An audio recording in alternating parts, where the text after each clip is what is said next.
Por otra parte, 1 de Juan 5:20 dice así: pero sabemos que el Hijo de Dios ha venido y nos ha dado entendimiento para conocer al que es verdadero, y estamos en el verdadero, en su Hijo Jesucristo. Estamos en Cristo, el Hijo de Dios, que ha venido. Este es el verdadero Dios, Cristo, tras su venida en el Espíritu, y la vida eterna. Por tanto, entendemos que 1 de Juan 5:20 afirma que Cristo ya regresó y que lo ha hecho en la forma del Espíritu Santo, según aprendemos por Pedro y también por Pablo en Gálatas 2:20. Vive Cristo en mí. Además de las evidencias anteriores, también en Juan 13:20 podemos leer: de cierto os digo, el que recibe al que yo enviaré, me recibe a mí, y el que me recibe a mí, recibe al que me envió, enseñando que el que recibe al Espíritu Santo, recibe a Jesucristo en la vez número 2 que viene, y el que recibe a Jesucristo en su segunda venida, que ocurre en la forma del Espíritu Santo, recibe al Padre. Finalmente, Pablo afirma por 2 veces, una en Gálatas 2:20 y otra en 2 de Corintios 11:10, que la verdad, el Espíritu Santo, de Cristo, que está en mí, expresando que es Cristo el que está en nosotros, junto con su verdad, la vida eterna, revelándonos que Dios ha extendido su tabernáculo en el cuerpo de los que esperaban su venida, para morada del Hijo de Dios entre los hombres en el Espíritu. Por lo tanto, entendemos que Juan, Pedro y Pablo afirman repetidas veces que Cristo ya regresó en la forma del Espíritu Santo, tal como establece Hebreos 9:28, y aparecerá por segunda vez sin relación con el pecado. El estudio bíblico de la segunda venida de Jesucristo no es cosa de unos pocos versículos y unas pocas interpretaciones personales. Este tema es de suma importancia para tratarlo con descuido y una sola dirección de pensamiento. La luz se manifiesta solo en quien confiesa con sus labios que Jesús es el Señor, la luz, resucitado, y lo cree. La Escritura marca una serie de requisitos para la segunda venida e impone una serie de condiciones que son inquebrantables y que todo creyente ha de mantener en cualquier sistema teológico o escenario profético que desee desarrollar en sus investigaciones sobre la venida del Señor, y son las siguientes, entre otras. Primero, no puede venir en forma tangible, de lo contrario sería de este mundo. Segundo, no puede venir en cuerpo físico incorruptible, de lo contrario sería de este mundo y en consecuencia sería corruptible. En tercer lugar, no puede venir en forma visible a los ojos físicos, porque lo que se ve es temporal, no sería eterno y se trataría del hombre de pecado. En cuarto lugar, los muertos grandes y pequeños no pueden cumplir la condición de una resurrección física después de sus fallecimientos para ser juzgados, para así cumplir forzadamente con Apocalipsis 20, 12-13, ya que Isaías 26:14 bloquea la tesis de la resurrección física de los fallecidos que no creyeron, ni siquiera para ser juzgados. Pues dice: muertos son, han fallecido, no resucitarán, porque los castigaste y los destruiste, y deshiciste todo su recuerdo. Isaías 26:14, revelando que los fallecidos sin Cristo dejan de existir en todos los sentidos en el momento de expirar. En quinto lugar, no puede venir reencarnado, ni puede venir provocando una reencarnación de los fallecidos para juzgarlos, debido a las siguientes pruebas. Génesis 3:19, polvo eres y al polvo volverás, sin opción a volver a encarnarse.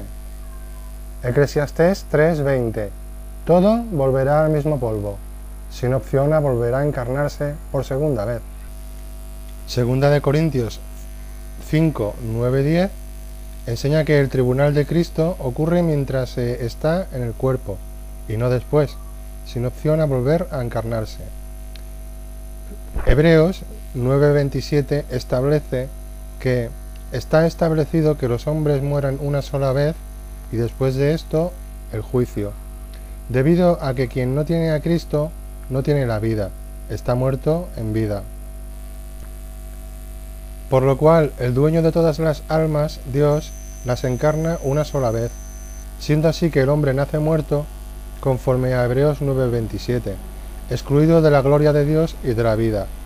A lo largo de su vida, muertos en vida y sin Cristo, son juzgados, conforme a Apocalipsis 20:13, que dice así: y vi a los muertos grandes y pequeños en pie ante Dios, vivos pero muertos sin Cristo, de lo contrario se sale de contexto. Y los libros fueron abiertos, y otro libro fue abierto, el cual es el libro de la vida, y fueron juzgados los muertos, vivos pero muertos sin Cristo, de lo contrario también se sale de contexto, por las cosas que estaban escritas en los libros. Y el mar entregó los muertos que había en él, y la muerte y el Hades entregaron los muertos que habían en ellos, y fueron juzgados, muertos en vida, dentro del contexto, cada uno según sus obras. Textos inquebrantables que invalidan la doctrina de la reencarnación, ni de Cristo, en base a Romanos 6:10, ni del hombre pecador, tanto en cuerpo corruptible como en cuerpo incorruptible glorificado, dado que en ambos casos sería reencarnación, quebrantando la palabra de Dios, pues no admite más de una encarnación. En sexto lugar, la Sagrada Escritura no da opción a la resurrección de los muertos fallecidos sin Cristo,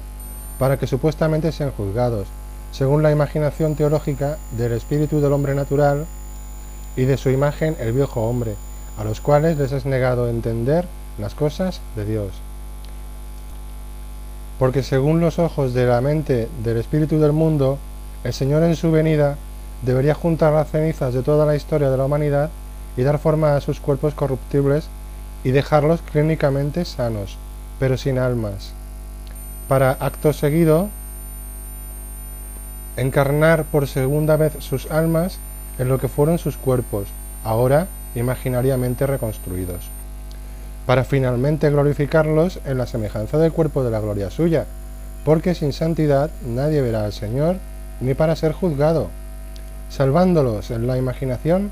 en contra de todo el Evangelio, a pesar de no haber creído durante el paso de ellos por la tierra. Porque ello supondría aceptar las fantasías de que serían juzgados sin confesar con sus labios que Jesús es el Señor, sin creer en su corazón que Dios le resucitó de entre los muertos. Sin santidad todos verían al Señor, y que sin fe todos los hombres serían salvos, destruyendo el plan de salvación en su contenido y propósitos, para forzar que ocurra un juicio cuyas condiciones no son esas, salvo en las Biblias imaginarias del hombre natural que se apunta a todo con tal de salvarse para trascender a su paso por la tierra, sin alcanzar a comprender que es Dios quien ha puesto eternidad en el corazón del hombre. Pero es requisito imprescindible que únicamente acceden a la presencia de Dios los redimidos, y esta verdad es excluyente. Y en séptimo lugar, el Hijo del Hombre en su venida no puede permanecer en la presencia del hombre pecador para cumplir forzadamente Apocalipsis 1:7, para así ser visto por los ojos de todos, porque los consumiría y destruiría instantánea e irreversiblemente, sin lapsus de tiempo para predicarles, ni juzgarles, ni oportunidad de salvación, chocando directamente con la revelación de Cristo a Pablo, en que establece que Dios quiere que todos los hombres sean salvos y vengan al conocimiento de la verdad, con la condición de que tengan fe y crean. De lo contrario, no quiere que los incrédulos sean salvos. Pensar lo contrario no se ajustaría al Evangelio, ya que sin fe es imposible agradar a Dios, ocurriendo la destrucción de los impíos en el instante de hacerse visible en la manifestación de su venida.